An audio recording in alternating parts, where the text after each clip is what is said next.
প্রাপ্ত, সবচেয়ে বেশি সুশৃঙ্খল এবং সবচেয়ে উন্নত সমরাস্ত্র সমর্জিত এই বাহিনী মোল্লা তালেবানদের হাতে মায়ের খায়া জুতা নিয়ে পালানোর সময় পায় না। কথা ঠিক কিনা? আগে বলেছে মোল্লা তালেবানরা হলো জঙ্গি, আর এখন বলে যোদ্ধা। কথা ঠিক কিনা? কেমন যোদ্ধা? শুধু যোদ্ধা নয়, পৃথিবীর সর্বশ্রেষ্ঠ বাহিনীকে যে মার দিয়েছে তারা হলো সর্বশ্রেষ্ঠ যোদ্ধা নয়, সর্বশ্রেষ্ঠ যোদ্ধার বাপ। কথা ঠিক কিনা? নেটো বাহিনীর বাপ তালেবানরা। কথা ঠিক কিনা? আওয়াজ দিয়া বলো মুসলমান। কথা ঠিক কিনা? সিরিয়াও বিজয় হয়েছে, বিজয়ের মিছিল শুরু হয়েছে, কোরআনের আইন বাস্তবায়ন শুরু হয়ে গেছে পৃথিবীতে। এই আন্দোলন থামানোর মতো, আটকানোর মতো কোনো শক্তি থাকবে না। ইমানদার যখন ইমানের বলে বলিয়ান হবে, কালিমার শক্তি যখন মুমিন মুসলমানের হৃদয়ে ধারণ করবে, এই কালিমার শক্তির সামনে কোনো শক্তি টিকবে না। এটম বোম টিকবে না, পারমাণবিক বোম টিকবে না, রাসায়নিক হাইড্রোজেন বোম টিকবে না। কালিমার আওয়াজের সামনে সকল শক্তি ধ্বংস হইতে বাধ্য হবে। কথা ঠিক কিনা?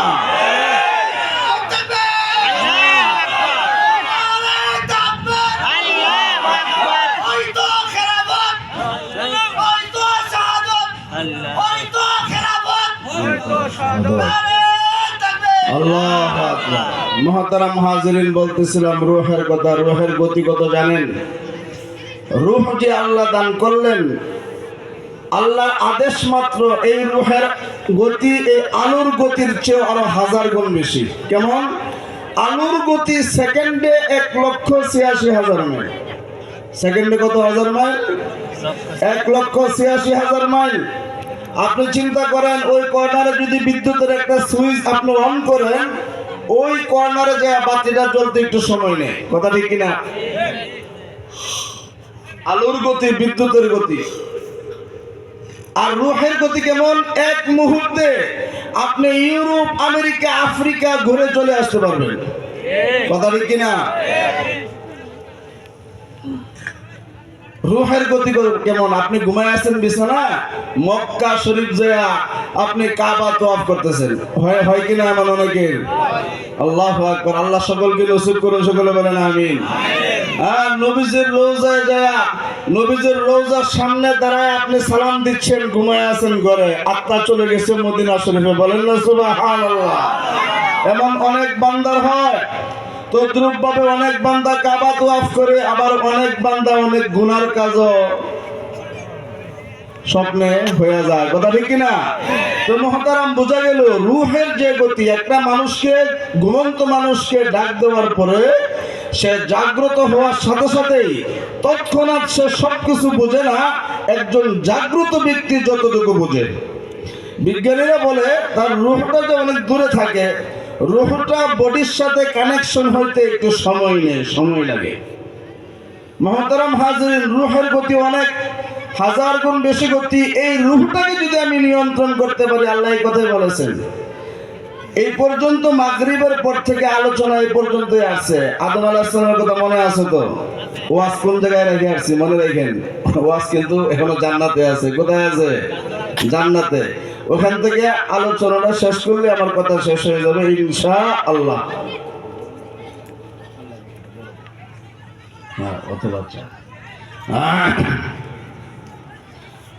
মুহতারাম হাজিরিন, আলোচনা করতেছিলাম আল্লাহ পাক রব্বুল আলামিন আমাদেরকে অনেক নিয়ামত দান করেছেন, যে নিয়ামতগুলি 1000 বছর কান্নাকাটি করে আমরা পাইতাম না। এটা আল্লাহর অনুগ্রহ, দয়া আমাদের প্রতি। 1 নম্বর হলো আল্লাহ আমাদেরকে ঈমানের মতো মহান দৌলত দান করেছেন। জোরে সোরে বলেন সুবহানাল্লাহ। কখন কি বলতে হবে এটাও জানেন না। এক ব্যক্তির আব্বা মারা গেছে, বেটা মসজিদে গেছে নামাজ পড়তে, আর একজন যায় বলে যে বাইক মার আব্বা মারা গেছে, আলহামদুলিল্লাহ। মানে কখন কি বলতে হয় এটাও সারা জিন্দেগিতে শিখে নাই। মুহতারাম, এমন হলে চলবে? আওয়াজ দিয়ে, এখনো মুখের মধ্যে তালা লাগিয়ে রাখেন না। কথা ঠিক কিনা? আওয়াজ দিবেন তো কথা আসবে, আওয়াজ দিবেন না কথা বন্ধ হয়ে যাবে, মনে হবে গুরুস্থানে কথা বলতেছি। কথা ঠিক কিনা? মুহতারাম হাজিরিন, বলতেছিলাম আল্লাহ পাক রব্বুল আলামিন আমাদেরকে নিয়ামত দান করেছেন, ইমানের নিয়ামত। এই নিয়ামত কিন্তু আমরা দরখাস্ত দিয়ে, আবেদন করে, সংগ্রাম করে, মিটিং মিছিল করে পরে আনছি না, আল্লাহ অনুগ্রহ করে, দয়া করে আমাদেরকে দান করেছেন। কথা ঠিক কিনা? ইমানটা এমন জিনিস, এমন দৌলত, এই ইমানের বিনিময়ে জান্নাত জাহান্নাম ফয়সালা হবে হাশরের ময়দানে।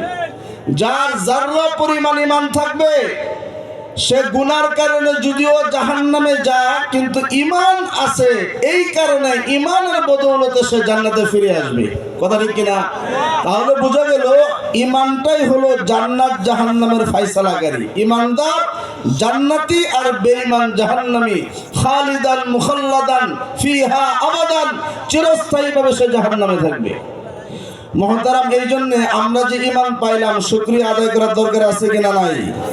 আমার আব্বা বলেন মাঝে মাঝে আল্লাহ যে ইমান দান করছেন এই জন্য মাঝে মাঝে আলহামদুলিল্লাহ বলবা। তাহলে আল্লাহ তোমাকে তৌফিক দিবেন ইমান নিয়েই কবরে যাওয়ার। বলেন সুবহানাল্লাহ। আল্লাহ যে ইমানদার বানাইছেন এই জন্য চিৎকার দিয়া বলেন আলহামদুলিল্লাহ। হইল না? এত শত শত মানুষ, আমতলী পর্যন্ত তো শোনা যায় নাই, শোনা গেছে? আওয়াজ দিয়া চিৎকার দিয়া বলেন আলহামদুলিল্লাহ। একজনের আওয়াজ, আল্লাহু আকবার। কথা ঠিক কিনা? শরীরের মধ্যে এশক, শরীরের মধ্যে স্পিরিট লাগবে, ঘুমায় ঘুমায় চলবে না। কথা ঠিক? মুহতারাম হাজরিন, আরেকটা নিয়ামত আল্লাহ আমাদেরকে দান করেছেন। সর্বশ্রেষ্ঠ নবী সাইয়্যিদুল মুরসালিন ইমামুল আম্বিয়া নবী মুহাম্মদুর রাসূলুল্লাহ সাল্লাল্লাহু আলাইহি ওয়াসাল্লামের উম্মত হওয়ার জন্য অনেক নবীরা আবেদন করেছেন। আমরা কোনো আবেদন করেছি? আপনারা রাজধানীতে মিছিল করছেন যে আমাদেরকে শ্রেষ্ঠ নবীর উম্মত বানাইতে হবে, এমন কোন মিটিং মিছিল আপনাদের হয়েছে? আল্লাহ নিজে রহম করে, দয়া করে এত বড় নিয়ামত আখির নবীর উম্মত বানায় আমাদেরকে পাঠাইছেন। চিৎকার দিয়া বলেন আলহামদুলিল্লাহ। আরেকটা নিয়ামত আছে, বলে দিব ভাই? বলবো কিনা? আপনাদের কষ্ট হইতেছে? রেখে দিব? মুহতারাম, আল্লাহ পাক রব্বুল আলামিন আরেকটা নিয়ামত দান করছেন। সেই নিয়ামতটা হলো আল্লাহ আসমান থেকে যতগুলো কিতাব নাজিল করেছেন, আমরা 4টা কিতাবের নাম জানি। কয়টা কিতাব? তাওরাত, জাবুর, ইনজিল, কোরআন। 4টা বড় বড় কিতাব, আর 100টা ছোট ছোট কিতাব আল্লাহ নাজিল করেছেন। এই মোট 104খানা আসমানি কিতাব। এই 104খানা আসমানি কিতাবের মধ্যে সর্বশ্রেষ্ঠ কিতাব হলো আল কোরআনুল কারীম। কথা ঠিক কিনা? এই আল কোরআনুল কারীম আল্লাহ কাদেরকে দিয়েছেন? অন্য কোন নবীকে না আমাদেরকে? অন্য কোন নবীর উম্মতকে নয়, আল্লাহ আমাদেরকে দিয়েছেন। কোরআনুল কারীম আছে কিনা নাই আমাদের কাছে? চিৎকার দিয়া বলেন আছে কিনা নাই? ইলা ইয়াউমিল কিয়ামা, কিয়ামত পর্যন্ত আল্লাহর কালাম কোরআনুল কারীম আমার আপনার হাতের নাগালে। যে কোন সময় কোরআনুল কারীম খুলে যে বান্দা তেলাওয়াত করবে, পড়বে, সে ডাইরেক্ট মাওলাই কারীমের সাথে কথা বলবে। বলেন সুবহানাল্লাহ। আল্লাহর সাথে কথা বলতে চান? আল্লাহর কালাম কোরআন খুলে পড়তে শুরু করেন, ডাইরেক্ট আপনি আল্লাহর সাথে কথা বলতে পারবেন। বলেন না সুবহানাল্লাহ। এই নিয়ামতগুলি আল্লাহ আমাদেরকে দান করেছেন, শুকরিয়া আদায় করবেন তো ইনশাআল্লাহ। নিয়ামতের শুকরিয়া কোরআন তেলাওয়াত করা, কোরআনের আইন, কোরআনের শাসন বাস্তবায়ন করার জন্য চেষ্টা করা। কথা ঠিক কিনা? শুধু তেলাওয়াত করলাম। আমি একটা উদাহরণ দেই, আপনাদেরকে বলি। সারা জীবন পিঠে হাত দিয়ে মানুষের দাওয়াত ও তাবলীগের কাজ করলাম, মানুষকে কালিমার দাওয়াত দিলাম। ভাই নামাজ পড়েন, নামাজ পড়েন, অনেক লাভ, অনেক লাভ। 50% মুসলমানকে মসজিদে আনতে পারবেন না। কথা ঠিক কিনা? আর ইসলামী হুকুমত যখন কায়েম হবে, সরকারিভাবে ঘোষণা হবে, পুলিশ লাগাইয়া দিবে, নামাজের টাইমে যে বাইরে থাকবে গ্রেফতার, পাছার মধ্যে বাইরে। কথা ঠিক কিনা? 100% মসজিদে যায় হাজির হবে। কথা ঠিক কিনা? তাহলে সহজ কোনটা? সারা জীবন পিঠে হাতাইবেন, মসজিদে আনতে পারবেন না। যখন বেত লাগাবে 3 দিন গ্রেফতার করে 3 দিনের জেল হয়ে যাবে নগদ নামাজ না পড়লে।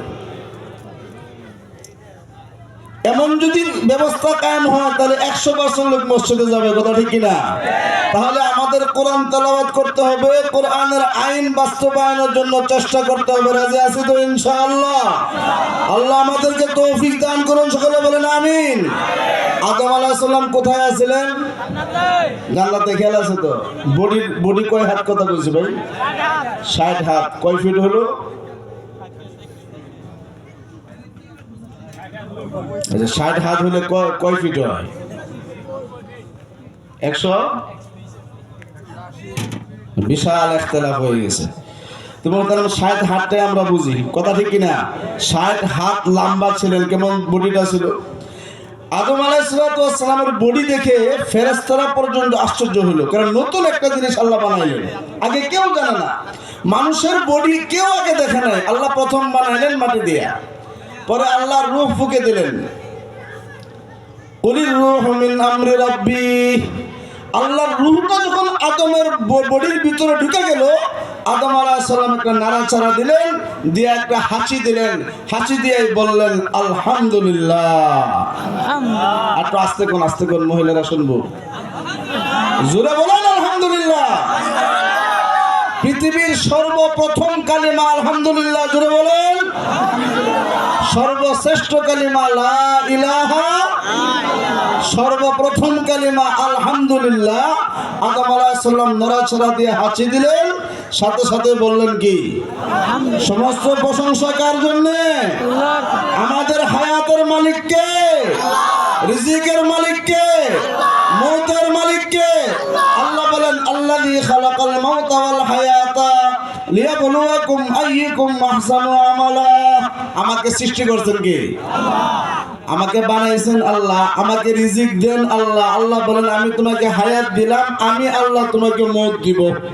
মৌত যেদিন চলে আসবে সেই দিন আমি আপনি যত চেষ্টাই করি না কেন, যত বাহানাই করি না কেন, আল্লাহ বলেন আইনামা তাকুনু ইদরিকুমুল মাউতু ওয়ালাউ কুনতুম ফি বুরুজিম মুশাইয়াদা।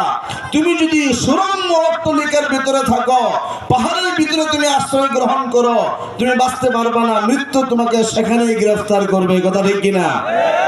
মৃত্যু থেকে বাঁচা যায় টাকা দিয়া? যমুনা গ্রুপের মালিক বাবুল সাহেব বলতো 1000 কোটি দিয়া দিলাম আজরাইল আলাইহিস সালামকে, কথা ঠিক কিনা? সেখানে ঘুষ চলে? কোন সুপারিশ চলে? আমার আপনার সুপারিশ চলবে না? চলে যেতে হবে কবরে। আমাদের হাতে আমাদের অনেক আত্মীয়, অনেকের বাবা, অনেকের মা, ভাইকে কবরে রেখে এসেছে, কথা ঠিক কিনা? ভাই মনে পড়ে না দিলটার মধ্যে যে অন্ধকার কবরটার মধ্যে আমার বাবাকে রেখে আসলাম। বাবাকে কবরে রেখে যখন উঠি, সন্তান কিন্তু দেখবেন সবার পরে উঠে।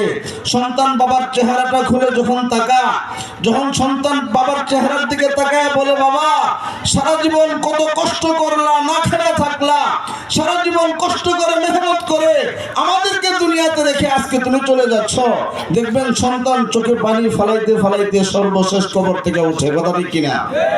এই যে মহব্বত, মায়ার বাঁধন, কিন্তু এরপরেও সন্তান পিতার সাথে কবরে যায় না, কথা ঠিক?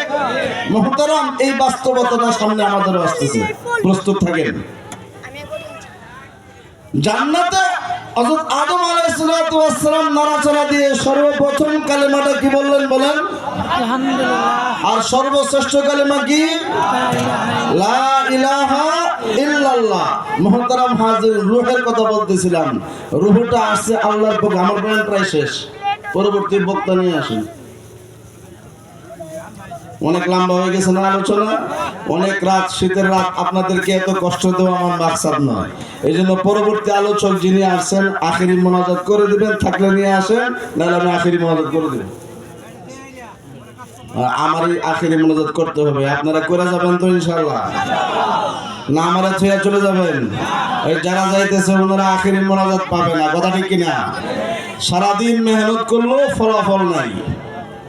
ফলাফল ছাড়া মেহনতের কোনো দাম আছে? মনে করেন হাল চাষ করলেন, বীজ লাগাইলেন, পানি দিলেন, সার দিলেন, বড় হলো, যখন ধান পাইকে গেছে গড়ে উঠাইবেন, তখন জ্বর এসে নষ্ট করে দিল। তো মেহনত সবটাই কি শেষ, কথা ঠিক কিনা? এই রূহটা আল্লাহর পক্ষ থেকে আসছে, খাবারটা আল্লাহর পক্ষ থেকে আসে, কথা ঠিক কি না? বান্দা যত বেশি আল্লাহর জিকির করবে, যত বেশি নামাজ পড়বে, যত বেশি তেলাওয়াত করবে, যত বেশি দান সদকা করবে, যত বেশি আল্লাহর হুকুম পালন করবে, আল্লাহ আল্লাহ জিকির করতে থাকবে, তত বেশি বান্দার রূহটা মজবুত হবে, শক্তিশালী হবে, নূরে নূরান্বিত হবে, আল্লাহর ইশক ও মুহাব্বতে পরিপূর্ণ থাকবে, রূহটা স্বাস্থ্যশালী হবে, শক্তিশালী হবে। দেহটা যেমন মাটির খাবার খায়া শক্তিশালী হয়, তদ্রূপ ভাবে রূহটাও শক্তিশালী হবে যখন আল্লাহর জিকির বান্দা বেশি করতে থাকবে, কথা ঠিক কিনা? এই জন্য জিকির যে বেশি করে, মহতারাম ভালো করে মনে রাখেন, একজন ইমানদার যখন যে বেশি বেশি জিকির করে, আল্লাহর হুকুম পালন করে, জায়েজ মতো হালাল মতো জীবন যাপন করে, তার ইমানের শক্তির সামনে আমার আপনার ইমানের শক্তি চলবে না, কথা ঠিক কিনা? ইব্রাহিম ইবনে আদহাম রাহমাতুল্লাহ আলাইহি বলখের বাদশাহী ছেড়ে দিয়ে জঙ্গলে যায় আল্লাহ করে। বলখের বাদশাহী বাংলাদেশের চেয়ে আরো অনেক বড় রাষ্ট্র। জঙ্গলে যে আল্লাহ করেন, সেখানে আল্লাহর উপরে তাওয়াক্কুল 100% ওনার ছিল। আল্লাহ পাক রব্বুল আলামিন গায়বী ভাবে প্রতি বেলায় ওনার জন্য হালুয়া রুটি গোশত পাঠায় দেন, উনি খায়। বলেন সুবহানাল্লাহ। আল্লাহ বলেন, বান্দা আমার প্রতি যেরূপ ধারণা করে, যেরূপ ইতিকাদ বিশ্বাস রাখে, আমি আল্লাহ আমার বান্দার প্রতি সেরূপ ধারণা, সেরূপ রহম করি, সেরূপ আচরণ করি। মুহতারাম, আমার আপনার আল্লাহর চেয়ে বেশি মহব্বতের সাহায্যকারী, নুসরতকারী আর কেউ নাই, কথা ঠিক কিনা? যখন বিপদে পড়বেন দেখবেন বন্ধু বান্ধব আপনাকে রেখে চলে যাচ্ছে। আল্লাহ বলেন, হাসরের ময়দানে মাতা পিতা চলে যাবে, সন্তানকে দেখে পলায়ন করবে, সন্তান মাতা পিতাকে দেখে পলায়ন করবে। কঠিন পরিবেশ পরিস্থিতি সামনে আসতেছে। এই জন্য করে জোরে অনুরোধ করে আপনাদেরকে বলে যাই, মহতারাম, আমাকে কবরে যেতে হবে, আমার আত্মাটাকে সংশোধন করতে হবে। আমার আত্মারা যখন সংশোধন হয়ে যাবে, নবীর হাদিস, আল্লাহ নবী বলেন, কালা রাসূলুল্লাহি সাল্লাল্লাহু আলাইহি ওয়াসাল্লাম, আলা ইন্না ফিল জাসাদি মুযগাতান ইযা সালুহাত সালুহাল জাসাদু কুল্লুহু ওয়া ইযা ফাসাদাত ফাসাদাল জাসাদু কুল্লুহু আলা ওয়াহিয়াল কলব। বান্দার, প্রতিটা বান্দার ভিতরে গোশতের একটা টুকরা আছে। নবীজি বলেন, সেই গোশতের টুকরোটা যদি ঠিক হয়ে যায়, বিশুদ্ধ হয়ে যায়, 3.5 ঘন্টা বডি বান্দার বিশুদ্ধ হয়ে যায়, ঠিক হয়ে যায়। আর সেই গোশতের টুকরোটা যদি নষ্ট হয়ে যায়, বরবাদ হয়ে যায়, 3.5 ঘন্টা বডি বান্দার নষ্ট হয়ে যায়, বরবাদ হয়ে যায়, আলা ওয়াহিয়াল কলব, সেই গোশতের টুকরোটা হলো কলব, আত্মা, রূহ। আমার আলোচনা বুঝতে পারছেন ইনশাআল্লাহ? আলোচনা বোঝা আসছে। মূল জিনিসটাই হলো আত্মা। আত্মাটাকে সংশোধন করতে হবে, আত্মাটাকে নূর দ্বারা পরিপূর্ণ করতে হবে। যার আত্মাটার ভিতরে নূরে পরিপূর্ণ থাকবে, ঈমানের শক্তিতে শক্তিমান থাকবে, কালিমার বলে বলিয়ান থাকবে, সেই বান্দাকে আটকানোর মতো, রুখে দেওয়ার মতো পৃথিবীর কোনো শক্তি জন্ম হয় নাই, কিয়ামত পর্যন্ত আর জন্ম হবে না ইনশাআল্লাহ। বাস্তব উদাহরণ আফগানিস্তানের মোল্লারা, কথা ঠিক কিনা? মায়ের খায়া কিভাবে পালাইছে নেটু বাহিনী আপনারা দেখেছেন চ্যানেলে, কথা ঠিক কিনা? বিমান যায় উড়ে উড়ে, আর নেটু বাহিনী যায় বিমানের পিছনে দৌড়ায় দৌড়ায়, কথা ঠিক কিনা? সুন্দর চমৎকার একটা দৃশ্য হয়েছিল, দেখেছেন আপনারা? এখন বলে সর্বশ্রেষ্ঠ যোদ্ধা আফগান তালেবানরা। আর এতদিন কি বলছে? আমরাও কিন্তু সেই ট্যাবলেট খাইছি, জঙ্গি আমরাও বলেছি, কথা ঠিক কিনা? তাদের সুরে সুর মিলায়া আমরা মুসলমানের সন্তান, আমরাও তালেবানদেরকে জঙ্গি বলেছি, আমরা সন্ত্রাসী বলেছি, কথা ঠিক কিনা? আল্লাহ আমাদেরকে সঠিক বুঝ বুঝার, সঠিক রাস্তায় চলার, সঠিক আমল করার, আজকের এই মাহফিল, এই মাহফিল থেকে সবক গ্রহণ করার, নিজের জীবনকে সংশোধন করার আল্লাহ আমাদেরকে তৌফিক দান করুন। সকলে বলে আমিন। ওয়া আখিরু দাওয়ানা আলহামদুলিল্লাহি রাব্বিল আলামিন।